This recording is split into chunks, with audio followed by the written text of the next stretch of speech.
In this segment, I'm going to continue our discussion of fluid properties, looking particularly at the property of surface tension. So, surface tension, also sometimes called capillarity, is a force that arises at the interface between either a liquid and a gas, or between two liquids which are immiscible. In other words, they don't mix. And it arises because of unbalanced cohesive forces between the molecules which occur near the interface. And we can illustrate that with this simple idea here. Let's suppose that we have an interface here between a liquid and a gas. So this could be, for example, a water bubble in air. If we look at some molecules, say these molecules here, which are deeply embedded far away from the interface, those molecules are subject to forces due to all of the molecules which are around them. So these forces are pulling on this molecule in all directions. However, all of these forces cancel out. So there is no net force exerted on that molecule. However, if we look at a molecule which is closer to the interface here, then that molecule is also being subject to forces which are pulling in here. But now we no longer have molecules which are in the gas here to counteract them. Therefore, those molecules are subject to a net inward force which is causing the interface to contract. And this unbalanced force is what gives rise to the surface tension force. We can explain that in this way, that the surface tension force is an equal and opposite force normal to a cut, but parallel to the surface. So if I imagine a small portion of the surface here, I have a force which is pushing or pulling that direction. If I imagine this as a hypothetical cut here, I have a force, F, which is pulling on both sides of those cut, and it's perpendicular to the line and tangential or parallel to the surface. And if the length of this cut is dl, then we can explain the surface force by this simple equation, that F is equal to sigma times the length of the cut dl, where sigma is called the surface tension. And surface tension must have dimensions of force per unit length, for example, either newtons per meter or pounds per square foot, as given in the extract from the FE manual here. Surface tension we can see commonly, for example, it's the force which is holding up this water strider on the surface, is the only force which prevents it from sinking through the water surface. Surface tension gives rise to droplets, and for a droplet to be in balance, to balance the surface tension force, there must be a slight excess pressure inside it. For example, let's suppose I have a bubble of water in air.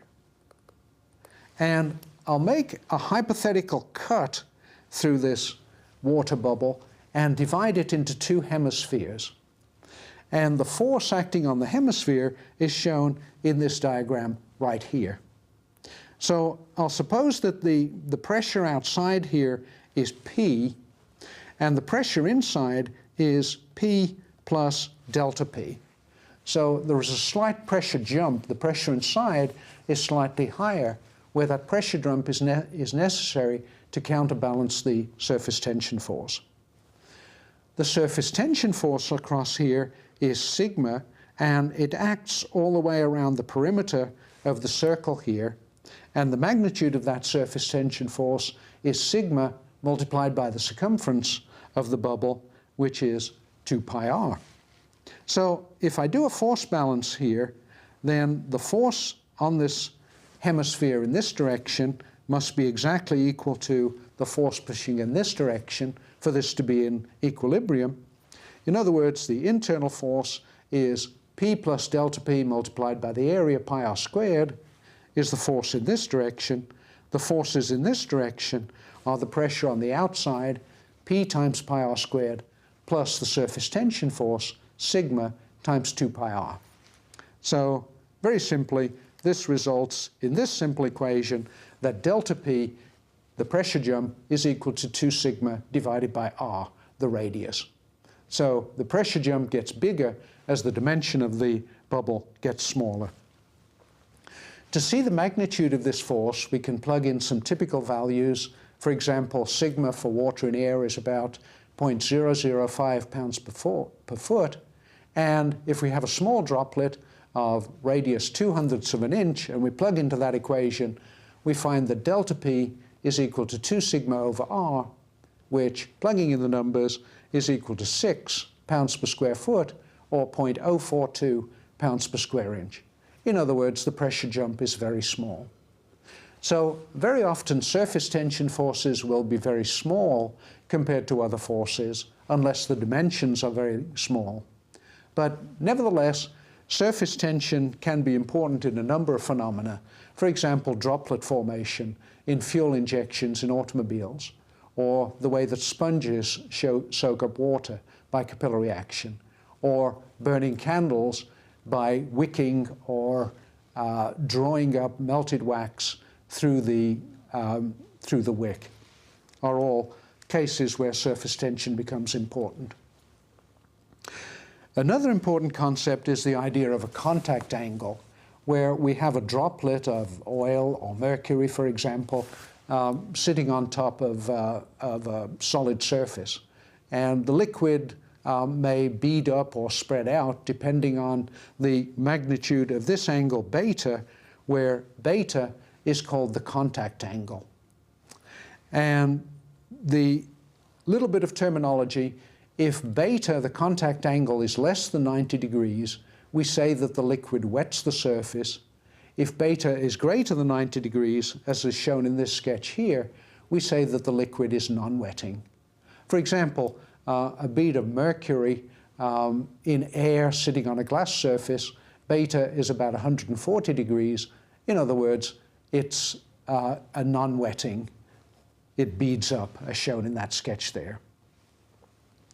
Now, some important phenomena of surface tension is capillary rise. For example, if we have a very small diameter tube, here, like here, then the surface tension force can cause the liquid to rise up inside the tube if the liquid wets the surface. And the height that this rises to, h, we can find out by a very simple force balance. If we apply a force balance to this column of fluid here, the forces which are acting on that fluid are the weight of the fluid, or gravity, which is acting straight downwards, and the gravity force is equal to the specific weight of the fluid, gamma, multiplied by the volume, which is pi r squared times h. This is balanced by the upward surface tension force, which is 2 pi r sigma. And if we equate those two together, we arrive at the very simple equation that the height is equal to 4 sigma cosine beta over gamma times d, which is the equation given in the FE manual here.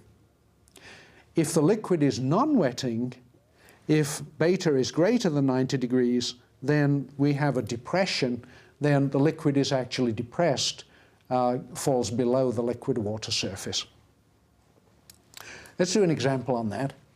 A glass tube contains mercury. The surface tension is 0.52 newtons per meter, and the contact angle is 140 degrees, and the mercury density is 13,600 kilograms per cubic meter. What is the minimum tube diameter required to maintain the depression h less than 10 millimeters? Is it most nearly which of these alternatives? To solve this, we just apply the formula from the previous slide, h equals 4 sigma cosine beta over gamma d, but in this case we want to solve this for the diameter, so rearranging that equation we get d is equal to 4 cosine beta over gamma h, and remembering that gamma is equal to rho g, that is equal to this expression here. So we can substitute in here that this is equal to 4, given the values, and beta is 140 degrees. H in this case is negative because it's a depression, so that is minus 0.01 on the bottom. But cosine 140 is also negative, so therefore we arrive at the positive answer that h is equal to 1.19 times 10 to the minus 3 meters, or 1.19 millimeters. So the best answer is B, 1.2 millimeters.